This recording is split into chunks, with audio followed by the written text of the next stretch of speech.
Yang saya hormati, yang saya muliakan segenap para habaib, para alimul ulama, para kiai, namanya Al-Habib Ali bin Umar bin Qitban, mata'anallah biduli hayat, insyaallah beliau panjang umur, fisihatan wa afiyah, serta guru kita semuanya, pengasuh pondok pesantren Nurul Iman, Bapak Kiai Haji Ahmad Mustafa. Allah Ta'ala berikan panjang umur pada beliau, fisihatan wa afiyah. Semua yang hadir di tempat ini, para alim ulama, para asatid, para kiai, insyaallah Allah Ta'ala berikan kepada mereka semua panjang umur, fisihatan wa afiyah. Dan semua teman-teman dari Jamrud Leader dan juga siapapun yang hadir dari manapun majlisnya, insyaallah kita semuanya jadi orang yang beruntung dunia akhirat. Amin Allahumma amin. Semoga semua yang hadir berikan panjang umur insyaallah, berkah umurnya, berkah rezekinya, amin, dan lunas semua utangnya. Kelihatan lu banyak utangnya ini, Beb. Bab utang aminnya paling keras. Hadirin yang dimuliakan Allah Ta'ala, inti dari semua ilmu, dari semua jenengan hadir pengajian, dari jenengan hadir maulidan, dari jenengan hadir tablik akbar, datang pengajian di masjid, pengajian di pondok, itu inti dari semuanya adalah ketika kita semuanya bisa menganggap agung perkara yang agung di sisi Allah. Ta'zimu ma'azzamahullah wa tasghiru ma sagharahullah. Menganggap agung semua yang agung di sisi Allah dan menganggap kecil semua yang kecil di sisi Allah Subhanahu wa ta'ala. Itu intinya ilmu. Jadi jenengan ngaji, jenengan kalau ada yang mondok mungkin mondok, kalau ada yang aktif hadir pengajian, aktif rutinan, aktif maulidan, tablik akbar di mana-mana datang. Terus sehari 3 tablik akbar, 3 datang semuanya. Intinya apa? Intinya yang agung di mata Allah kita anggap agung, yang agung di sisi Allah kita anggap agung, dan yang kecil di sisi Allah juga kita anggap kecil. Itu intinya ilmu. Kenapa? Karena umat zaman sekarang ini banyak yang keliru. Umat zaman sekarang ini banyak yang keliru. Itu banyak orang-orang tua nyekolahkan anaknya di sekolahan formal, itu bayar puluhan. Ini belum masuk, baru membayar aja udah puluhan juta. SPP-nya sekian juta, tapi SPP TPA 50.000 nggak pernah bayar. Ada atau ada? Maaf, orang itu kan kadang-kadang yang hobi itu ada perlombaan burung. Burung itu kan nanti kalau yang ngocehnya paling merdu, nanti dia akan mendapatkan hadiah. Adalah itu kan ada pelatih untuk khususan ngoceh burung. Ada pelatih untuk pengocehan sosial bagi dunia perburungan. Itu ada pelatihnya. Itu kira-kira gajinya pelatih yang buat burung bisa ngoceh sama guru-guru TPA itu bayarannya mahal mana? Mahal mana kira-kira bayarannya? Pelatih yang bisa membuat burung itu ngoceh atau guru-guru TPA yang ngajari anaknya itu bisa baca surat Al-Fatihah, bisa baca surat Al-Ikhlas, bisa baca Mushaful Qur'an. Itu kira-kira bayarannya mahal mana? Bayarannya mahal pelatih, Bu. Dong, itu dulu diceritakan, dulu pernah ada satu orang ulama, anaknya dititipkan sama guru ngaji. Nah, dititipkan sama guru ngaji. Nah, ketika anaknya pertama kali belajar ngaji, itu pertama kali pasti belajar surat Al-Fatihah. Begitu anaknya lancar Al-Fatihah, makhrajnya benar, panjang pendeknya benar, maka ini ulama ini yang anaknya diajari ini itu menghadiahkan kepada guru ngajinya uang 1.000 dinar. Uang 1.000 dinar. 1.000 dinar itu kira-kira berapa? Berapa kira-kira berapa menurut jenengan? 1 dinar itu uang emas ya. Dinar itu kan uang emas. 1 dinar itu pernah saya hitung kurang lebih 2,5 juta. Berarti kalau 1.000 dinar kira-kira berapa? 2,5 miliar. Kira-kira manusia yang waras model begini zaman sekarang ada apa enggak ini? Loh iki menungso asli niku nggih ngeten niki. Ini yang betul-betul waras itu ya begini ini. Jadi yang ngajari anaknya bisa baca Quran itu dibayar mahal, berani dia. Itu manusia yang betul-betul waras.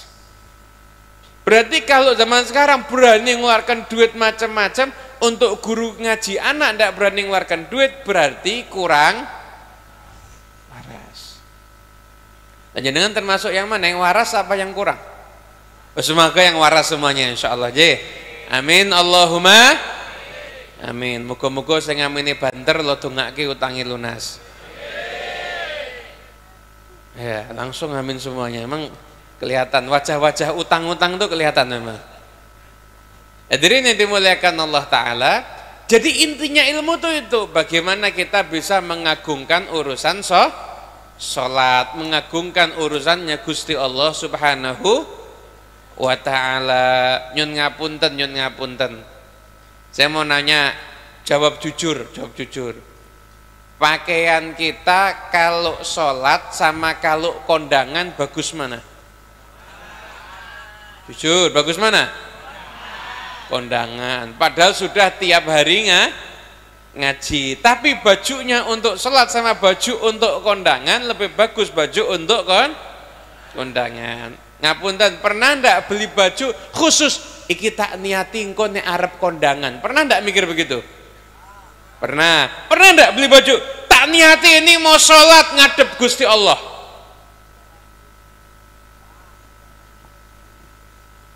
Lah ini loh, ini intinya ilmu tuh di situ. Gimana orang itu bisa mengagungkan yang agung di sisi Allah Subhanahu wa Ta'ala.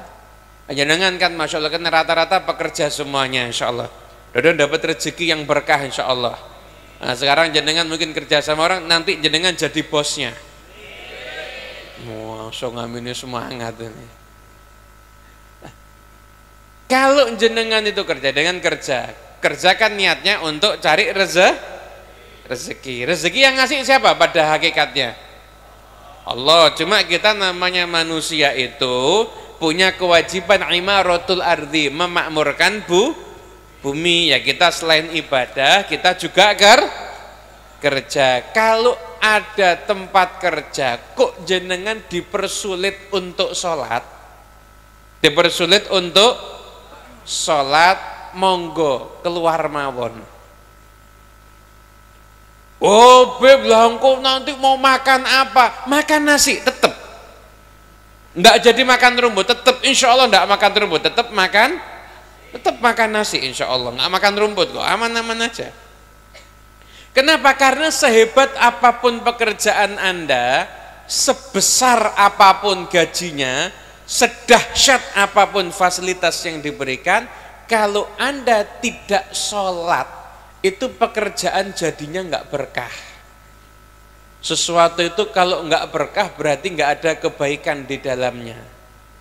Nggak ada kebaikan di dalamnya. Buat apa punya duit tapi nggak berkah? Ya kan?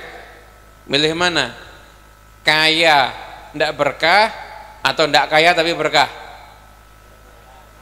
Kaya tapi berkah, pinter, itu pilihan saya juga gitu soalnya. Insya Allah milih kaya tapi berkah. Tapi harta nggak berkah ada atau ada? Ada atau ada? Ada. Banyak orang tuh duitnya banyak tapi nggak berani ngeluarkan duit. Duitnya banyak tapi pelitnya, masya Allah. Goreng tempe hari Senin bisa dimakan sampai Jumat. Sampai tempe warnanya ungu kadang-kadang. Orang bingung, iki tempe apa terong iki? Itu saking pelitnya. Jadi dia punya duit, menjalani kehidupan, hidupnya punya duit lah ya. Berarti nanti di akhirat hisapnya seperti hisapnya orang kaya, terlambat masuk surga 500 tahun tapi hidupnya fuqara. Hayatul fuqara wa hisabul aghnia. Hidupnya kehidupan versi orang melarat, mengeluarkan duit takut, mengeluarkan duit kepikiran. Sekali neraktir temennya, masya Allah bisa ndak tidur 3 malam karena saking pelitnya. Hidupnya hidup model fuqara, tapi hisabnya nanti di akhirat hisabnya model aghnia. Itu harta yang nggak berkah, harta yang nggak berkah, nggak ada kebaikan di dalamnya, nggak ada kebaikan di dalamnya. Jadi kan kalau mau caranya mendeteksi ini duit ini berkah apa enggak, caranya gampang. Kharajal malu min haitsu dakhala. Keluarnya harta tuh kayak cara masuknya. Jadi kalau harta itu kok mudah ya buat menafkahi orang tua tuh, mengeluarkannya tuh senang sama senang. Bukan sepeksa mbokku njaluk wae iki, pakku njaluk wae ora ngerti anake rekoso umpama begitu. Jadi mengeluarkan tuh duit tuh sama senang karena untuk menafkahi orang tua atau untuk misalkan hal-hal yang sifatnya positif. Itu mengeluarkan sama senang, itu berarti tanda hartanya berkah. Kenapa? Hartanya keluarnya untuk kebaikan, hartanya keluarnya untuk kebaikan. Tapi kalau harta itu keluarnya ngapunten untuk hal-hal yang nggak manfaat, hal yang nggak manfaat, nonton konser dangdut, pusing ditonton ndak cetok, mungkin kalau pakaiannya nggak bener malah jadi haram, bayar tempatnya paling belakang sendiri, ya ndak ketok apa-apa. Itu keluarnya model untuk begitu. Atau naudzubillah min dzalik, nih zaman sekarang sudah mulai banyak nih keluarnya untuk slot. Oh, ngakak kabeh toh. Ayo, keluarnya untuk slot. Ibu-ibu tahu slot? Slot itu kalau pintu dikunci kan katanya, pintu dikunci itu di slot. Ada atau enggak? Itu paling goblok-gobloknya orang itu. Lah kok bisa? Ya bisa tuh, ndak mikir akalnya. Terus kamu naruh duit, harapanmu nanti kamu jadi sugih gara-gara kamu naruh duit di situ. Ya bandarnya tutup blok. Itu yang sugih bandarnya, kamu semakin miskin. Cari satu orang yang ikut judi online terus tambah sugih. Ada enggak? Enggak ada. Wah, aku nyoba menang, awalnya menang, habis itu bangkrut. Itu sudah di sistem. Terus saya pernah lihat tuh ada orang yang dulunya kerja begitu, nulis di suatu media sosial. Nama media tidak boleh disebut, nama orang apalagi, UU ITE, bahaya sekarang ini.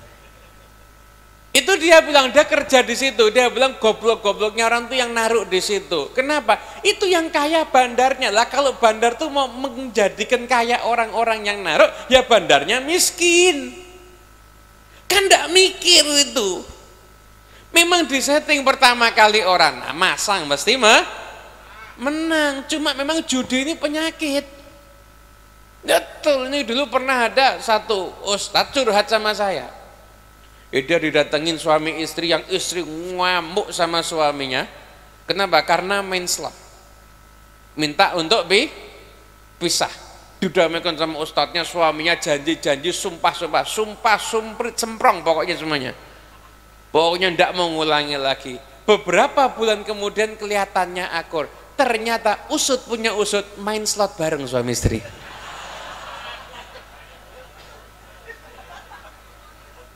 Inilah yang namanya rumah tangga tidak sakinah, tidak mawaddah, dan tidak rahmah.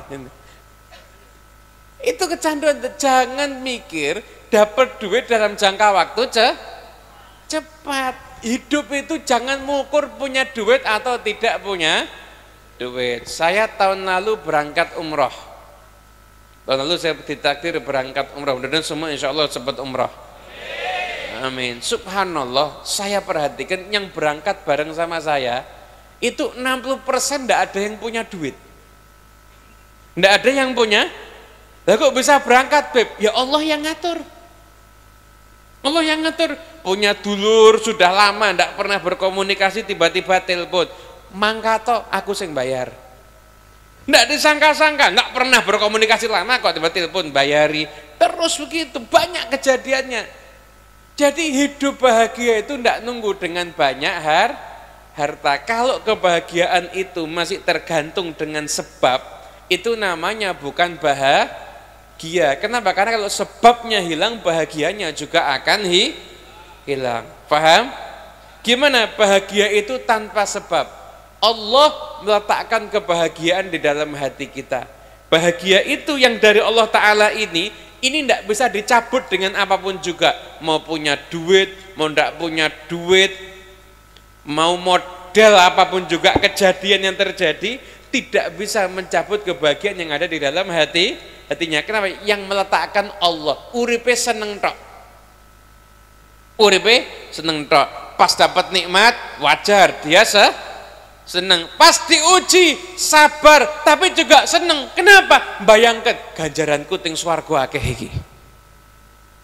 Hidupnya seneng tok.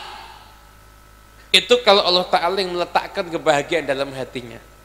Coba lihat nih Kanjeng Nabi Muhammad SAW. Rasulullah SAW itu beliau ujiannya Kanjeng Nabi banyak enggak? Waduh, ini ujiannya Kanjeng Nabi itu kalau separuhnya dikasihkan ke orang zaman sekarang, saya jamin mati serangan jantung. Wis pasti. Bayangkan coba. Lahir enggak ketemu sama bapak. Betul apa betul? 6 tahun ditinggal wafat ibu.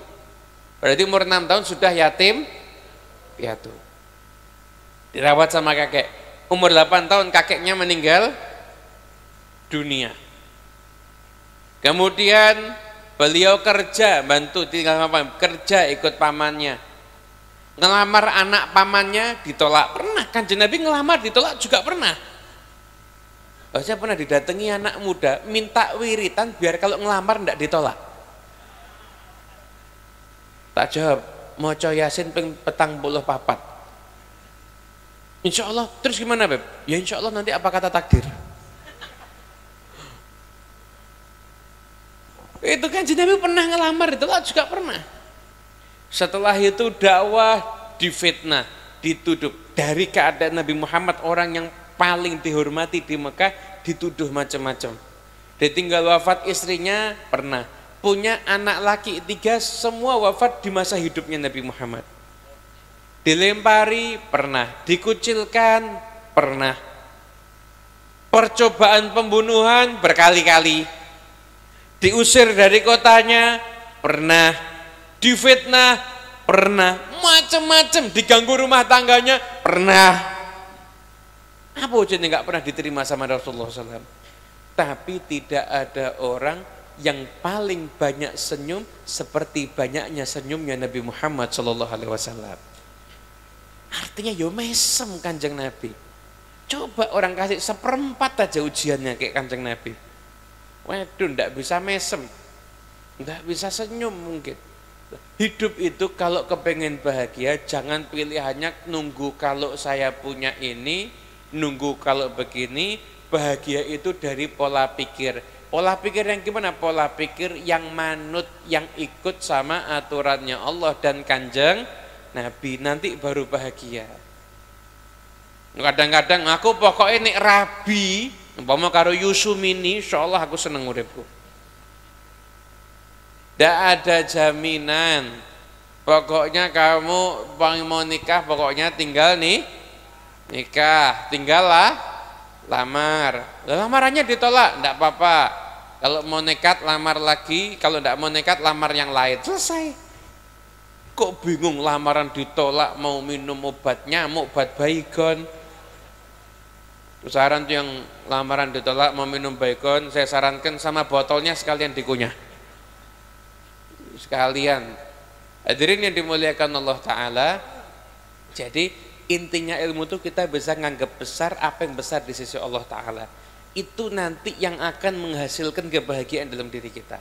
Pentingkan sholat, pentingkan baca Quran. Harus ada bagian baca Quran. Sehari dikit buka mushaf. Jangan Ramadan sudah tidak hatam, di luar Ramadan tidak pernah baca. Kadang-kadang yang lebih kurang ajar mushafnya ditaruh, atasnya ditumpuki macam-macam. tumpuki buku, tumpuki ini, tumpuki undangan, tumpuki ini, tumpuki macam-macam. Ambil baca Quran, lihat di sahabat Nabi SAW itu di suratnya Sa'ad bin Abi Waqqas. Jadi dulu pernah ada di zaman Khalifah Sayyidina Umar bin Khattab perang antara kaum muslimin dengan Persia. Namanya perang Al-Qadisiyah. Itu pimpinan perangnya Sa'ad bin Abi Waqqas. Sa'ad bin Abi Waqqas. Itu tentaranya umat Islam 33.000. Banyak apa dikit? Banyak. Tentara musuhnya 240.000. Plus persenjataan komplit, plus pasukan gajah. Jadi gajah ketemu kuda itu Pak, Bu, jadi bayangannya motor tabrak mobil itu yang bonyok mana? Ini perang kuda sama gajah, bayangkan coba. Jumlahnya 8 kali lipat. Banyak apa enggak musuhnya? Apa nasihatnya Sa'ad bin Abi Waqqas? Kata Sa'ad bin Abi Waqqas, kamu jalannya menang, ini saya alih makna ya, saya alih bahasa, pokoknya biar paham. Kamu jalannya menang cuma satu, pertolongan Allah. Kalau kamu pengen dapat pertolongan Allah, jangan maksiat sama Allah. Tahu enggak bedanya kamu sama musuhmu tuh? Kamu layak ditolong Allah, dia nggak layak karena dia nggak taat sama Allah, kamu yang taat. Tapi kalau sudah kamu juga nggak taat sama Allah Ta'ala, kamu hadapi dia dengan kekuatanmu, kamu nggak akan menang. Nasihatnya masuk akal, karena kaum muslimin mikir juga, iya kalau mengandalkan jumlah, mengandalkan senjata, nggak mungkin menang. 1 lawan 8, orang 1 dikeroyok orang 8. Jangan lihat di TV kan ngapusi. Coba beneran orang 1 keroyok orang 8, banyak. Kalah. Kamu tuh nggak menang kalau ngandalkan senjatamu, nggak bisa. Kamu ngandalkan pertolongan Allah. Gimana biar dapat pertolongan Allah? Kamu yang taat sama Allah. Akhirnya terjadi peperangan, sengit peperangannya. Yang unik dari peperangan Al-Qadisiyah, ini mumpung ingat ya, cerita dikit. Ini selesai jam berapa nih pengajian? Jam berapa? 2:30. Ya udah, saya 15 menit lagi selesai, jenengan duduk sampai jam 2:30. Hadirin yang dimuliakan Allah Ta'ala, itu perang Al-Qadisiyah. Mau dengarkan cerita? Mau cerita perang-perang asik ya? Itu 33.000 lawan 240.000. Saya ceritakan dikit aja. Itu perangnya berlangsung 4 hari. Pimpinan kaum muslimin Sa'ad bin Abi Waqqas. Sudah hari H mau perang, Sa'ad bin Abi Waqqas diuji kena penyakit. Tahu enggak sakitnya apa? Saraf kejepit. Betul, saraf kejepit itu dari zaman sahabat itu sudah ada itu. Saraf kejepit. Enggak ada saraf kejepit? Pernah ketemu orang saraf kejepit? Pernah? Jalan sakit apa enggak? Sakit, apalagi naik kuda tuh goyang terus. Ada Sa'ad bin Abi Waqqas tuh bisa cuma berdiri atau tengkurap. Betul, karena kalau posisi telentang enggak bisa. Tapi ini pimpinan pasukan perang. Gimana mau kalau perlawan senjata? Nggak mungkin bisa, sakit kok, saraf kejepit kok. Dan kita semua selamat, tidak ada yang ngalami saraf kejepit, insyaallah. Amin, Allahumma. Amin. Sakit itu. Akhirnya tarik tempat agak tinggi, berani saat dari tempat agak tinggi, saya pengen bisa memantau hikmahnya sama Allah Ta'ala, dibuat kaum muslimin betul-betul nggak ngandalkan Sa'ad. Kenapa? Sa'ad bin Abi Waqqasnya sakit, jadi biar mau tidak mau harapannya hanya kepada Allah. Tapi saatnya bisa ngawasi musuhnya, sehingga bisa menyusun strategi. Hari pertama perang sama pasukan gajah. Kaum muslimin ya pinter-pinter, cerdas, orang soleh itu orang tuh kalau nyulayani kalau orang itu taat sama aturannya Allah cerdas. Kalau nggak taat sama aturan Allah biasanya nggak begitu cerdas. Maaf. video porno itu di negaranya orang kafir juga dilarang. Video porno itu mereka kan tidak ada syariat, kan tidak ada aurat-auratan kan, orang kafir kan tidak ada aurat-auratan. Kita kalau lihat di TV itu kan masya Allah kabeh cipika-cipiki. Kok tidak ada mahram-mahraman ya ning kene ya. Karo bojone cipika-cipiki, kancane bojone cipika-cipiki, dulure bojone, dulure kancane bojone cipika-cipiki terus. Tidak ada mahram-mahraman ini orang-orang kafir. Tidak ada aurat-auratan. Tapi di sana nonton film porno itu tidak diperbolehkan, dilarang. Bagian negara dengan tegas melarang. Kenapa? Karena merusak sel otak. Merusak sel otak. Orang itu kalau suka maaf nonton yang porno-porno itu mesti goblok. Betul, mesti goblok. Mas, saking pundi meneng tok. Anu pecel enak kok. Wes. Iki alamat iki. Ayo istighfar. Itu kalau orang itu bayangkan, orang kalau minum minuman keras atau narkoba itu 3 sel otak rusak. Kalau nonton porno 5 sel otak rusak. Lah kalau nonton terus, bayangkan gobloknya kayak apa tuh sudah. Loh bahaya itu loh. Itu di negara kafir aja dilarang, nggak boleh. Oh tapi kadang-kadang di TikTok kan keluar Beb, muncul, terus gimana Beb? Saya mau merem, mau bazir ini. Astagfirullahaladzim. Ini begini. Caranya Imam Ghazali. Kamu kalau lihat. Terus apa kuwi sing mbok sawang dadi bojomu? Apa jadi istrimu itu? Enggak kan? Berarti kowe mau iso delok. Habis itu kamu pasti pengen lihat yang lebih lagi. Akhirnya apa? Akhirnya kamu nggak dapat apa-apa. Dia jadi istrimu ndak, ataupun kamu terpuaskan dengan lihat juga tidak. Tapi begitu kamu memalingkan pandanganmu, insya Allah hatimu akan tenang.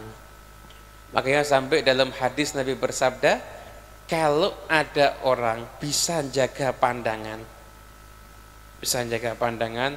lewat, apalagi kalau pas ke mall.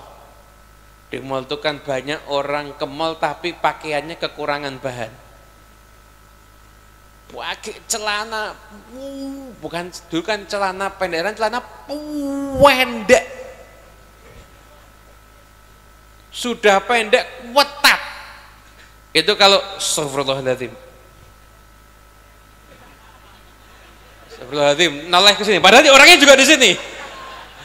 Ya beneran.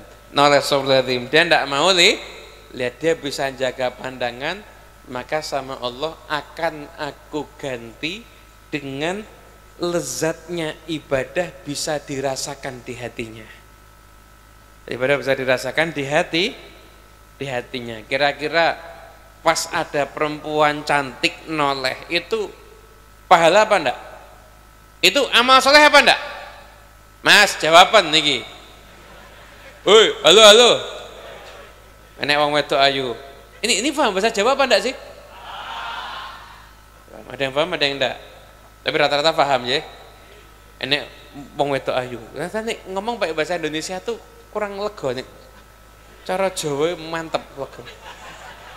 Kene wong wedok ayu pas lewat wayu. Nek ngombe kopi ketok ireng ning gulune ngene iki. Tambah nakut iki. Sikile iki wae kabeh. Nek mlaku muter-muter. Cantiknya luar biasa. Itu jenengan kan ada pilihan. Wow. Mendelik atau astagfirullah. Nah ini nanya sama mbak-mbak. Ini kira-kira mas-mas yang tipe ke-1 apa tipe kedua? Satu. Mereka tidak husnudon kepada Anda. Kan pilihannya 2. Pilihan pertama apa? Wow, mendelik. Pilihan kedua, astagfirullahaladzim. Besok lihat lagi. Enggak boleh lihat lagi. Nunduk terus sudah enggak lihat lagi. Nunduk terus enggak lihat lagi. Astagfirullahaladzim. Itu kalau orang dia nunduk, astagfirullahaladzim, maka sama Allah Ta'ala dikasih lezatnya ibadah bisa dia rasakan. Sebetulnya dia saat, ya Allah nikmatnya luar biasa. Ketika zikir nikmat, ketika puasa, ketika baca Quran nikmat semuanya. Karena barokahnya bisa menjaga pandangan mata. Kalau orang laki ujiannya mata. Kalau orang perempuan ujiannya mulut. Gitu kalau sudah datang kondangan sopnya ndak enak. Bu, ibu, ini ibu apa mbak ini banyak? Campur. Mbak, ya wis. Padahal ketok ya akeh sing tuwa barang kok mbak. Mbak, halo. Itu kalau kondangan sopnya ndak enak, itu jenengan diem atau ngomel. Iki sing gawe acara ki piye to kok sope ora enak iki dene iso masak apa ora dikeki micin apa micine bosok apa. Lah ini masuk kelompok yang mana ini? Kalau Anda bisa jaga mulut, hidupnya nanti juga insya Allah berkah. Paham J? Jadi inti semuanya yuk kalau kita tuh pengen hidupnya seneng, mulai kita ayo ngikuti aturannya Gusti Allah. Sebisa mungkin larangan Allah kita tinggal kan. Beb susah beb, tahu saya tahu susah itu.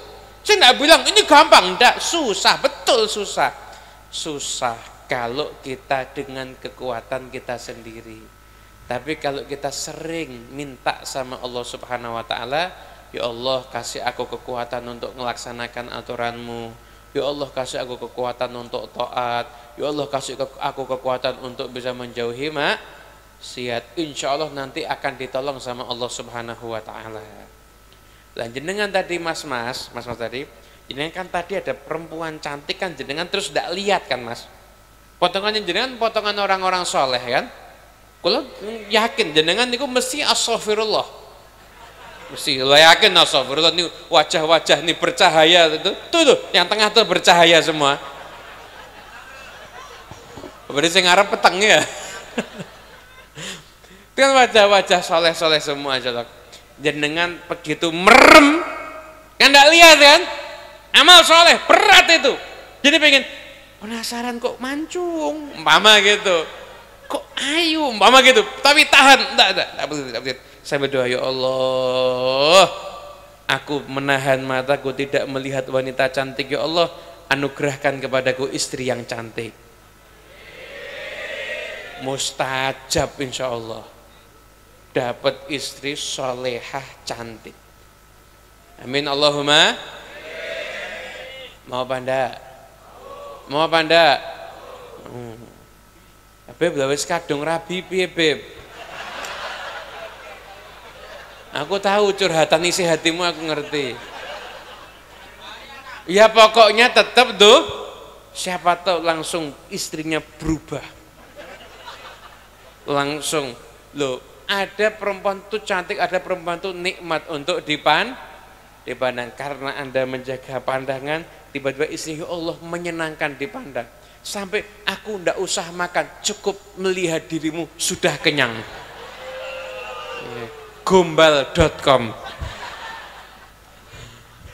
Hadirin yang dimuliakan Allah Ta'ala, yes, intinya ibun pokoknya hidup ini yang perintah Allah yang dianggap besar sama Allah Ta'ala ya kita anggap gede. Yang urusan-urusan kecil di mata Allah kayak urusan dunia, urusan pangkat sanggap kecil. Kalau dapat ya disyukuri, niatkan untuk taat. Saya itu juga gunakan medsos untuk hal-hal yang sifatnya positif. Orang kalau punya HP banyak guru, banyak aplikasi kan HP-nya lemot lah. Jangan sampai medsos Anda itu membuat Anda lemot masuk surga. Kenapa? Karena yang Anda lihat hal-hal yang isinya nggak positif. Kita gunakan media sosial itu untuk hal-hal yang sifatnya menambah ilmu, menjadikan Anda semakin soleh. Yang bongso ndak cetok langsung pencet titik 3 tidak tertarik, nanti tidak muncul lagi. Itu ilmu ijazah dunia per-YouTubean.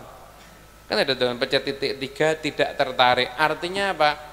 Ini jenengan kalau lihat aplikasi YouTube saya, ndak ada yang model aneh-aneh. Orang menghina ini, orang ngomong begini, nggak ada. Ya isinya ya pokoknya ya ceramah atau mungkin hiburan yang halal, itu aja. Begitu ada yang tidak kena, pencet tidak tertarik, gitu aja. Kita gunakan medsos kita itu untuk hal-hal yang sifatnya positif. Kebahagiaan hidup kita tuh lebih mahal ditukar dengan apapun juga. Yuk biar kita hatinya bersih, biar kita hidupnya senang, yuk kita ngikuti aturannya Allah Subhanahu wa ta'ala. Saya mengucapkan mabruk, alfa mabruk, insyaallah milad mubarak untuk Jamrud leader yang kelima. Mudah-mudahan insyaallah semakin diberkahi oleh Allah Subhanahu wa ta'ala, dan semuanya yang hadir yang punya hajat-hajatnya kabul, yang kerja rezekinya lancar, berikan pada kita kehidupan yang berkah, yang belum ketemu jodoh ketemu jodohnya insyaallah. Yang sudah ketemu jangan ikut amin. Eta wis tuwek-tuwek melu amin barang kok. Belum ketemu jodohnya, yang punya hajat-hajatnya kabul, sedang sakit diangkat penyakitnya, sedang ada masalah disingkirkan semua permasalahannya, jadikan hatinya bersih, jadikan hatinya lapang, jadikan kita bisa melaksanakan semua aturan Allah, dimudahkan meninggalkan semua yang dilarang oleh Allah, berikan keberkahan dalam kehidupan kita fid dini wad dunya wal akhirah ala hadhihi niyyah wa kulli niyatin salihah jami'ah syamilah maqbulah wa lam nasabuna salim wa habibuna ali bimithli hadhihi da'wat wal munasabat wa ila khatatin nabi Muhammadin sallallahu alaihi wasallam. Al-Fatihah. Bismillahirrahmanirrahim. Iyyaka na'budu wa iyyaka nasta'in ihdinas siratal mustaqim siratal ladzina an'amta 'alaihim ghairil maghdubi 'alaihim waladdallin. Amin. Nggih namung niki ingkang saged kula aturaken kirang langkungipun kula nyuwun pangapunten ingkang kathah. Wallahul muwaffiq ila aqwamit thoriq wal afu minkum. Wassalamualaikum warahmatullahi wabarakatuh. Alhamdulillah, jazakumullah khairan katsiran. Kami sampaikan terima kasih kepada beliau Habib Muhammad. Semoga kita semua bisa mengamalkan atas ilmu yang beliau sampaikan. Amin Allahumma